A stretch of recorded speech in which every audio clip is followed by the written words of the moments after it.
jauh sebelum manusia mengenal kompor seperti hari ini. Nenek moyang kita itu sudah mengenal api itu sebagai pusat kehidupan. Jadi pada masa prasejarah, manusia itu memasak dengan api yang terbuka. Jadi sekedar api dinyalakan begitu. Lalu makanan terus dipanggang di atasnya.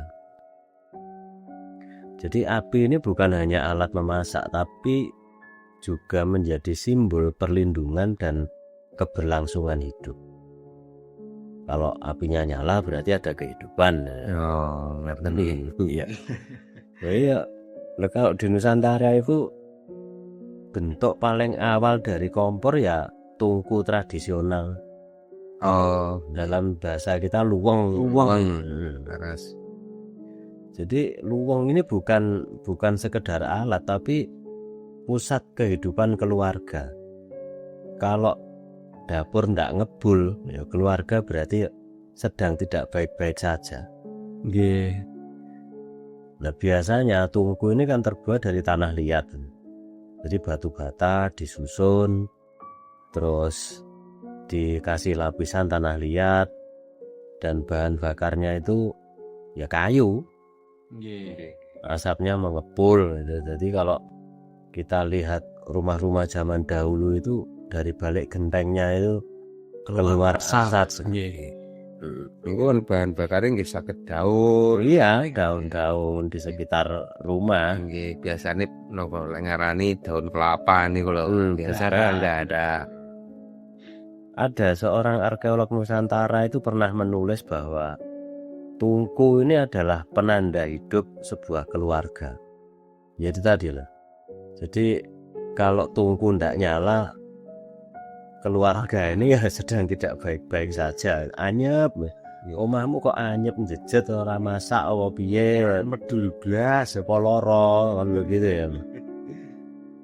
Ya secara teknologi tungku ini ya sebenarnya bagian dari evolusi global.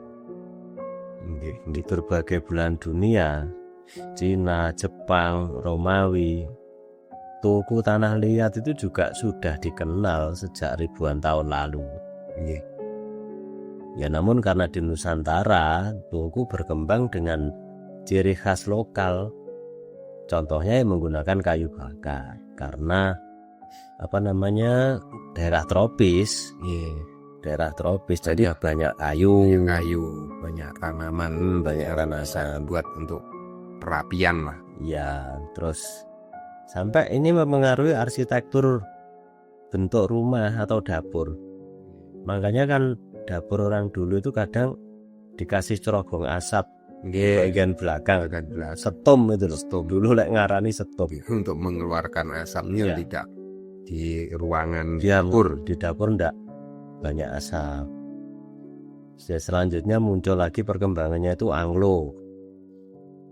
Anglo itu ya mirip tungku tapi bisa dipindah-pindahkan, portable gitu. Kalau sekarang usumnya yang pakai black kongguan itu. Iya, itu juga. Tapi kalau dulu pakai tanah liat.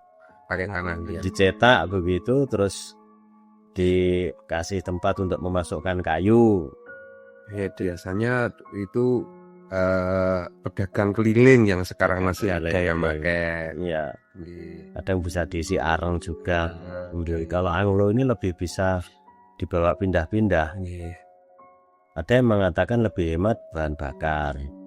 Tapi untuk kecepatan memasak kira-kira ya cepat tungku itu, karena kan bahannya lebih luas itu. Lebih banyak bisa dimasukkan lah. Iya. Nah, perubahan besar itu terjadi saat dunia memasuki era industri.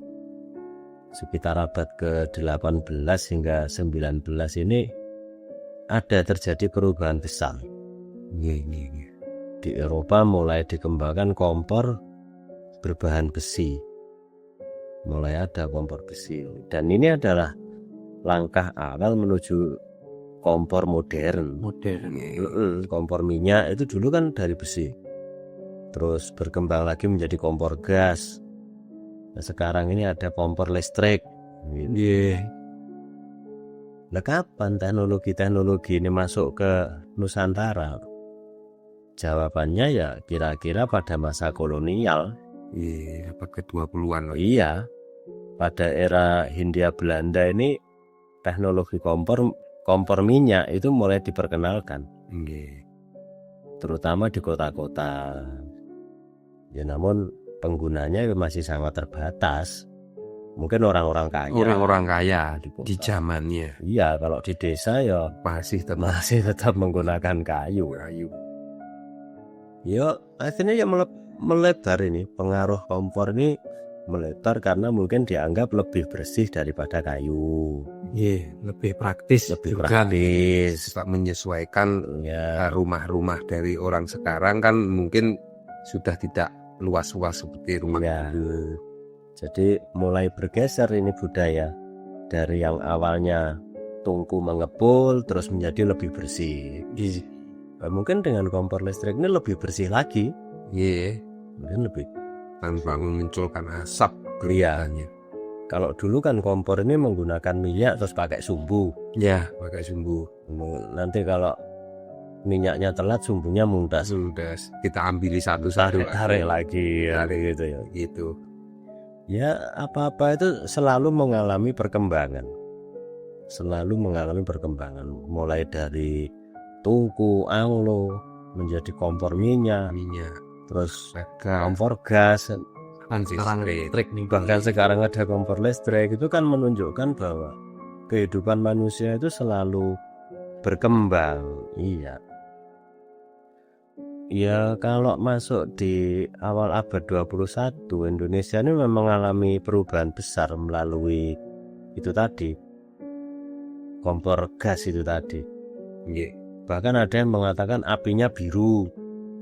Kan ada kompor api biru karena dianggap kalau warna apinya biru itu pembakarannya sempurna, panasnya maksimal. Iya, tapi namanya perkembangan itu juga pasti diiringi dengan dampak. Ada yang gasnya meledak, kebocoran gas dan sebagainya. Jadi ada resiko. Walaupun pakai minyak kayu bakar juga gitu. Ada resiko. kalanya juga kebakar Iya, dapurnya. sama saja. Sama saja. Tapi yang harus kita garis bawahi di sini adalah kompor itu bukan hanya sekedar alat, tapi dia adalah penanda sebuah keberlangsungan kehidupan manusia. Iya. Jadi, kompornya sudah menyala, berarti kehidupan sudah dimulai di rumah itu.